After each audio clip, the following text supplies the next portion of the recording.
Hey guys, my name is Crazy Penguin, and welcome back to another commentary. Playing on mission with my trusted golden MP7 with some pretty moderate kill streaks, nothing spectacular here.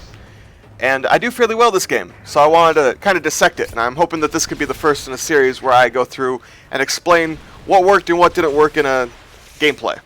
So starting off here, mission, you want the B-C combo. A has some really horrible spawn traps, and you're fighting uphill the entire time. So right off the bat, my first goal is to try and flip the spawns. I'm coming to this back alley thinking, I got to get these guys to go over to B, and I need to infiltrate and take their point.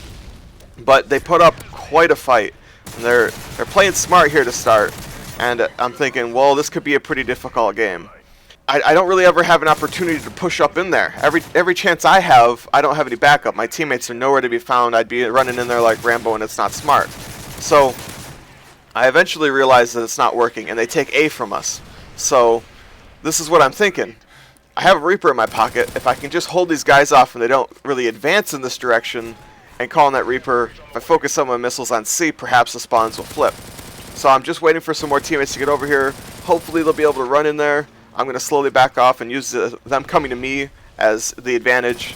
Constantly switch up my position, use cover to my advantage, fight on my terms. And sorry FMGs, you can't even touch me. But so here we go. Eventually going to call on this Reaper, and it doesn't exactly work out.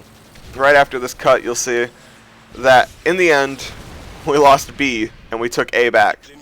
So I'm going to pause this right here. You can see that we actually have some teammates that know what they're doing. They took B, and we're starting to infiltrate C. So I don't actually call on this airstrike. Instead, you can see my airstrike coming through now as I try to hold down B, as we get our fortifications set up and get used to playing on this side of the map now. And I realize that nobody's plugging this hole back here. So I take it upon myself to kind of prevent people from coming down this back alley, and that guy actually almost gets me. He gets the better of me. That's taking a lot more damage than I would have liked. If these guys had come just a little bit sooner, I'd probably be in trouble. They'd have a huge advantage, only take 1 or 2 bullets to kill me. Instead, I get a lucky double spray, and there's a couple of predators wasted in the back corner. I chase this guy when I shouldn't have, and I'm running low on ammo. I don't have anything left in my primary. I hardly have enough to kill a guy in my secondary, so I pick up his gun, and it turns out it's a machine pistol with a silencer, and I'm trying to use it at long range. So I run away thinking, well, this isn't working out.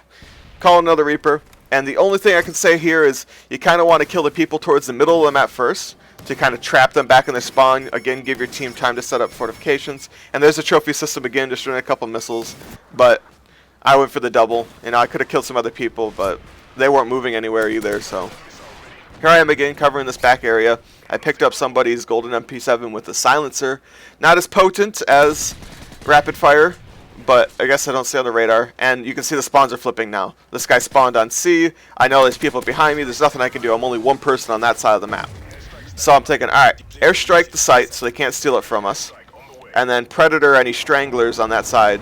But then I get anxious, I see a free kill, nobody's going to steal that before it hits the ground, and I shouldn't have killed that guy. But it all works out. They flip back to A. Our team is actually conscious about keeping C, and we kind of clean up the mess here. Alright, so now there's a couple of nice lines of sight that I wanted to show you here. Through this truck, you can shoot pretty effectively, or on top of it, you have a little bit less cover, and then I couldn't tell if that was a teammate or an enemy stealth bomber. Here's another nice line of sight. Sitting up here on this little perch, you're really exposed though, and it's pretty difficult to get back if you're not paying attention. But here's, as a result, I have one more line of sight to show you, and it's behind this little wall here that's kind of broken up. And I don't hear it until late, but we lose C. And then I always have the tendency to turn around immediately, and then somebody will shoot me from behind. So I stay looking in this direction for just a little bit until I think, okay, well, maybe they're not coming from that way. And we focus on C, and I didn't see that guy back there. I got a lucky hit marker, passing through, shooting that other guy, and I hadn't even realized until it was too late, and he got the jump on me. So now I go back there looking for him, and I find this one guy, and there's another one back there. He switched corners. Nikolai cleans him up, thank goodness. And it's like, geez, just, could you try to maybe do something else? But from his point of view, it makes sense to me to hold down that point, and whatever. I get frustrated by stupid things, even if they make sense. So here I am trying to keep them from coming from the back alley, and I didn't realize that the guy that just vanished killed a teammate and is heading towards B. And when I hear losing B, you know, I kind of head in that direction. I see the trophy system thinking, oh, I'll shoot under it. You know, generally people will hide underneath their trophy systems. And I take it out, but nobody, and I get 1 out of the 3. Now, I slowed this part down here for you so that you can see, pay attention to see if there's anything else happening when you call in your Predator. That guy didn't get the kill, but he called in a Predator on the target that I was aiming at, so I shifted it before it was too late. Theater doesn't show it as accurately as you see it when you're using it, but it's definitely something you want to watch out for. Another nice line of sight here, shooting at an angle, being able to use these walls as a retreat route. And here, I see 2 people towards B, and I should have went after them. Instead, I go for the easy kill again. And now I'm all alone at B. They have it, you know, and I'm doing everything I can. And I go on a nice little tear right there. But, you know, all good things come to an end, and I go flying. But, so now I'm thinking, what's next? Well, we need to get B. And I wanted to place it on the red dot thinking, oh, free kill. But again, that's not what needed to happen. So I put it over B, hoping that my teammates can kind of, you know, push that way. That way they can't really come that way. I denied that route. Now I'm trying to plug another hole. It's like, where can I go to assist the team? All the while, I don't want to put myself in like, super harm's way. I don't want to be at the front lines right now. It's just not how I felt like playing in this game. And that's pretty much the gist of it. And that's some of the things that worked for me and some of the things that didn't work for me. Some of the decision-making processes in playing this match. And, I mean, I didn't do spectacular.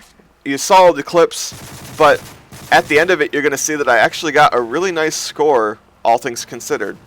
So, like I said, this is going to be the first in a dissecting decisions or inside the mind of type of video where I can analyze and critique what worked, what didn't work, and why, how to win and how to do well, or why you didn't do well type of video with some commentary. I hope you liked it, hope you learned something, put it to good use. I always say that, but I really mean it. You know, take what you learned and apply it, or else why are you learning it? I went 53-5, had a lot of fun, and came out with the win. If you like this kind of content, subscribe. What do you got to lose? Go learn a few things. We have amazing stuff that comes out regularly. See you in the next video, guys.